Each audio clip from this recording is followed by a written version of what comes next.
Hello my dear friends, welcome to our YouTube channel GM classes Patna. आप लोगों का हमारे यूट्यूब चैनल पे हार्दिक स्वागत है। आज हम लोग जो पढ़ने वाले हैं वो क्या पढ़ने वाले हैं, प्रीपोजिशन। जैसा कि लिखा हुआ है बोर्ड पे आप लोग देख रहे हैं, प्रीपोजिशन। इन चीजों के बारे में आज हम लोग पढ़ेंगे। जो पार्ट्स ऑफ स्पीच का 8वां आपका टाइप्स है, उसी के बारे में हम लोग ये पढ़ने वाले हैं। ये छठा या मतलब 5 या 6 टाइप्स में एक आपका है प्रीपोजिशन। ठीक है, 8 टाइप्स का होता है प्रीपोजिशन आपका, तो उसी में से आपका एक जो है प्रीपोजिशन एक टाइप्स है। इसी के बारे में हम लोग पढ़ेंगे कि कोई भी सेंटेंस अगर आपके बुक में या क्या कहते हैं कोई एग्जाम में आपको प्रीपोजिशन से रिलेटेड दिया गया है, तो आप उनको कैसे पहचानिएगा कि इसमें प्रीपोजिशन लगा हुआ है या पार्ट्स ऑफ स्पीच का और कोई दूसरा चीज इसमें लगा हुआ है। इन चीजों को हम लोग कैसे पहचानेंगे, तो वो आज के क्लास में हम लोग देखेंगे। अगर आप हमारे चैनल पे नए हैं और सब्सक्राइब नहीं किए हैं तो चैनल को पहले सब्सक्राइब कर लीजिए कि कोई भी नया नोटिफिकेशन आए तो आप तक जल्द ही जल्द पहुंच सके। तो आइए स्टार्ट करते हैं। आज का क्लास जो है वो आपका प्रीपोजिशन पे रहने वाला है। प्रीपोजिशन कहते किसको है, पहले तो इन चीजों को देखेंगे।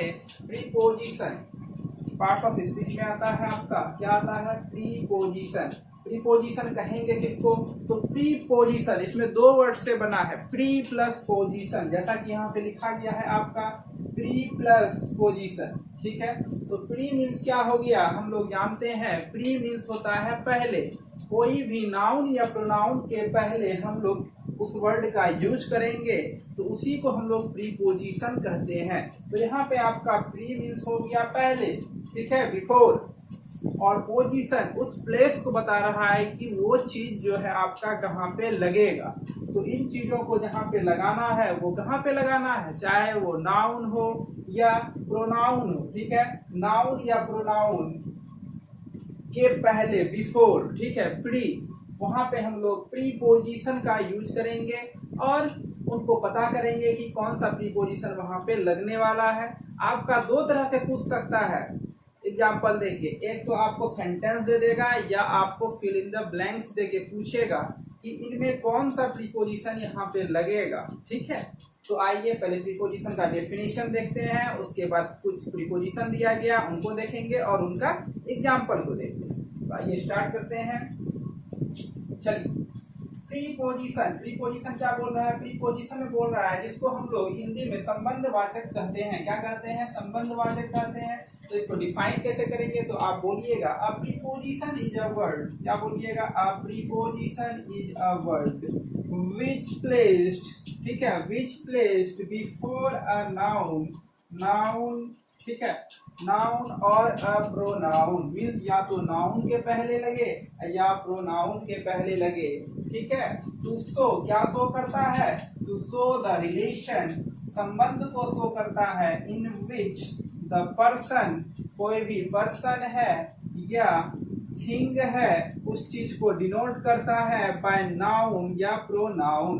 बोल रहा है प्रीपोजिशन को हम लोग कैसे डिफाइन करेंगे इंग्लिश में, तो आप बोलिएगा a preposition is a word which is placed before a noun और a pronoun to show the relation in which the person or thing denoted by the noun or pronoun। इसी को हम हिंदी में भी लिख दिए हैं कि कोई दिक्कत नहीं हो आपको, तो आप बोलिएगा प्रीपोजिशन उस शब्द को कहेंगे जिसका प्रयोग हम लोग नाउन या प्रोनाउन से पहले करके उस नाउन या प्रोनाउन का संबंध वाक्य के दूसरे वाक्य से व्यक्त किया जाता है। ठीक है, मीन्स संबंध वाक्य का दूसरे वाक्य से, मीन्स जो प्रीपोजिशन है उसका क्या कहते हैं, दूसरे शब्दों से उसका व्यक्त किया जाता है या दूसरे शब्दों में उसको कहा जाता है, उसी को हम संबंधवाचक या प्रीपोजिशन कहेंगे। ठीक है, तो इसको शॉर्ट में भी आप बोल सकते हैं। जैसे शॉर्ट में अगर कोई आपसे पूछ लिया मौखिक, ठीक है, वर्बल आपसे अगर कोई पूछ लिया व्हाट इज अ प्रीपोजिशन, तो आप डायरेक्ट उससे बोल सकते हैं it is used before noun या प्रोनाउन, या आप वहां पे बोलिएगा the word preposition means that which is placed before. Means इसका हम लोग जो यूज करते हैं वो बिफोर करते हैं, ना कि आफ्टर करते हैं, नाउन या प्रोनाउन के बाद नहीं करते हैं। वो अगर करते हैं तो कुछ ऐसा केस है, वो भी बताया जाएगा। तो ठीक है, इसका ज्यादातर यूज जो है वो हम लोग कहाँ पे करते हैं, यूज हम लोग करते हैं नाउन या प्रोनाउन से पहले। तो आइए हम लोग देखते हैं, इसका डिफिनेशन देखें, इसकी परिभाषा को देखें। अब हम लोग कुछ एग्जाम्पल इसका लेते हैं प्रीपोजिशन का, उन चीजों को देखते हैं। तो सम प्रीपोजिशन, कुछ संबंधवाचक आपका दिया गया है, ठीक है, उनको हम लोग देखेंगे। तो पहला जो आपका यहाँ पे है प्रीपोजिशन में, ठीक है, वो है आपका इन मीन्स होता है में, इनटू में भी क्या करते हैं, मे का वहां पे यूज किया जाता है। जहां पे मे रहेगा वहां पे आप इनटू लगा सकते हैं। वो सेंटेंस के अनुसार आप लगा सकते हैं, जरूरी नहीं है कि आप कहीं भी इनटू और इनका प्रयोग कर सकते हैं। जहां जैसा सेंटेंस का रिक्वायर्ड रहेगा प्रीपोजिशन का, आप वहां पे उस प्रीपोजिशन का यूज कीजिएगा सेंटेंस में। चलिए, इन, इनटू, ऑन मीन्स पर, एट, टू, ऑफ, फॉर, ठीक है। तो ये सभी आपका क्या है, प्रीपोजिशन है। In, into, on, at, to, of, for, under, with, from, by, after, before, over, between, without, among, below, towards या सिंस एटसेट्रा। मीन्स इससे ज्यादा भी हो सकता है। तो यहाँ पे आपका कुछ आपका लिया गया है सम प्रीपोजिशन, इसमें से आप देख लीजिए, ये सब आपका प्रीपोजिशन है। ये कहीं भी सेंटेंस में आप इसको यूज कर सकते हैं, और उस सेंटेंस का जो वाक्य है वो आपका क्या कहते हैं, दूसरे शब्दों से उसको पता कर सकते हैं कि सेंटेंस में जो दिया गया है प्रीपोजिशन, उसकी मदद से मेरा सेंटेंस जो है क्या कहना चाह रहा है, ठीक है। तो हम एग्जाम्पल भी डिस्कस करेंगे। तो पहले क्या क्या है उन चीजों को देखते हैं। चलिए, इतना तो आप देख लिए। नेक्स्ट है, जैसे एग्जाम्पल में हम लिए सम प्रीपोजिशन का, तो इसमें हम लोग देखें कि पहला एग्जाम्पल जो आपका है वो है the book is on the table. पहली बात तो आप देख लिए क्या क्या प्रीपोजिशन है, हिंदी में भी लिख दिया गया है, कहीं कोई परेशानी आपको नहीं आने वाली है, ठीक है। तो अगर आप अच्छे तरीके से देखते हैं और जुड़े हुए रहते हैं तो आप अच्छे तरीके से क्या करते हैं, इंग्लिश को सीख सकते हैं। इंग्लिश कोई भारी सब्जेक्ट नहीं है, आप उसको क्या करते हैं, अपने मन को क्या करते हैं, बना लिए हैं कि एक क्या कहते हैं भारी सब्जेक्ट है, नहीं पढ़े हैं तो इसलिए भारी लगता है, जब पढ़ लीजिएगा तो हल्का लगेगा। तो वही बात है यहाँ पे। एग्जाम्पल, फर्स्ट एग्जाम्पल हम ले रहे हैं प्रीपोजिशन का। तो इसमें देखिए क्या बोल रहा है, the book is on the table. Book जो है वो मेरा कहाँ पे है, टेबल पर है, ठीक है। तो ये ऑन लगने से हमको पता चल रहा है कि बुक मेरा कहाँ पे रखा हुआ है। अगर अगर प्रीपोजिशन लगाते तो पता ही नहीं चलता कि बुक मेरा कहाँ पे रखा हुआ है, सिर्फ पता चलता बुक रखा हुआ है, कहाँ पे ये पता नहीं चल रहा है, ठीक है। The book is on table, ठीक है। तो ऑन वर्ड जो है यहाँ पे आपका किस चीज का काम कर रहा है, प्रीपोजिशन का, संबंधवाचक, संबंध को बता रहा है, ठीक है। नेक्स्ट बोल रहा है the pen is in my pocket. Pen मेरा कहाँ पे है, पेन जो है मेरे पॉकेट में है, ठीक है। क्या है, पॉकेट। तो माई जो है यहाँ पे आपका प्रीपोजिशन की तरह काम करेगा। नेक्स्ट सेंटेंस में अगर चले तो बोल रहा है I am going to school, मैं स्कूल जा रहा हूँ। अगर यहाँ पे प्रीपोजिशन को खोजे तो यहाँ पे प्रीपोजिशन जो है आपका टू है। तो टू से हमको पता चल रहा है कि मैं स्कूल की ओर जा रहा हूँ, ठीक है। टू लगने से हमको, प्रीपोजिशन लगने से हमको पता चल रहा है कि संबंध वाक्य दूसरे शब्दों में क्या कहते हैं, यहाँ पे हमको बताया जा रहा है कि हम लोग किस ओर जा रहे हैं, स्कूल की ओर जा रहे हैं, ये हाउस की ओर जा रहे हैं। अगर हाउस लिखा हुआ रहेगा तो हाउस की ओर जाएंगे, ठीक है। नेक्स्ट सेंटेंस में चलिए, ही कैम बाय बस।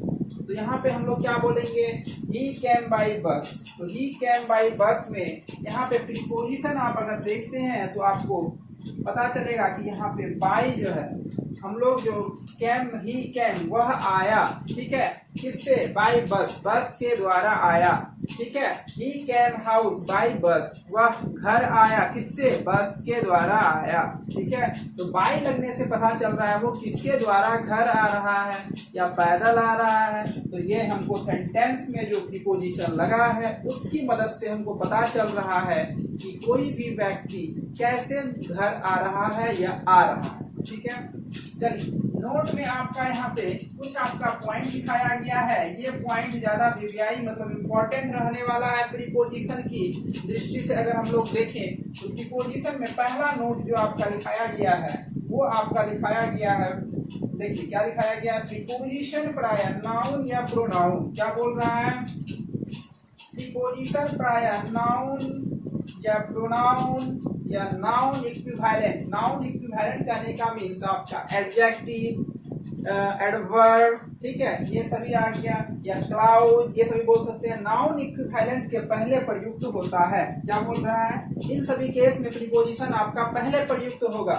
लेकिन क्लाउज, क्लाउज उपवाक्य होता है, ठीक है, उपवाक्य जैसे मुहावरा सब हो गया आपका, उस केस में आप लोग प्रीपोजिशन का यूज कहाँ पे कीजिएगा, लास्ट में कीजिएगा। सब क्या करते हैं, नाउन या प्रोनाउन के बाद करेंगे, ना कि नाउन या प्रोनाउन के पहले करेंगे। नाउन या प्रोनाउन के पहले कर रहे हैं तो वो क्या करते हैं, देखिए सिंपल सब केस में वो क्या करते हैं, प्रीपोजिशन का यूज हम लोग नाउन या प्रोनाउन या नाउन इक्विवेलेंट के पहले करेंगे। लेकिन अगर क्लाउज अगर आपका आ जाए, उपवाक्य आ जाए या लोकोक्तियां आ जाए, जैसे मुहावरे कहते हैं, आइडम्स एंड फ्रेज कहते हैं, तो उस केस में आपका प्रीपोजिशन का प्रयोग हम लोग कहाँ करेंगे, उसके अंत में करेंगे। सेंटेंस जो है उसके अंत में करेंगे। कुछ सेंटेंस भी लिया गया है, आइए उसको देखते हैं। सेंटेंस में बोल रहा है आपका पहला सेंटेंस जो दिया गया वो बोल रहा है what are you looking at. तो यहाँ पे एट आपका प्रीपोजिशन है। इस सेंटेंस में हम लोग क्या देख रहे हैं कि प्रीपोजिशन का जो प्रयोग हो रहा है वो क्लाउज होने के कारण इसका लास्ट में प्रयोग हो रहा है। नेक्स्ट सेंटेंस देखिए, हु इज इट फॉर। तो यहाँ पे फॉर जो प्रीपोजिशन है आपका तो वो आपका लास्ट में यूज हो रहा है। जस्ट उसी तरह से सी और डी है, यहाँ पे इन आपका लास्ट में यूज हो रहा है और ऑन आपका लास्ट में यूज हो रहा है सेंटेंस में। दूसरा नोट का बाद, दूसरा, पहला तो आपको ये बताया गया। सेकेंड नोट में आपका लिखा गया है, उसको ध्यान से देखिए। सेकेंड नोट में देखिए क्या लिखा गया है, एक ही वर्ड का प्रयोग भिन्न भिन्न रूपों में होता है। जैसे किसी वाक्य में प्रीपोजिशन के रूप में तथा दूसरे अन्य वाक्यों में इसका प्रयोग पार्ट्स ऑफ स्पीच के रूप में होता है।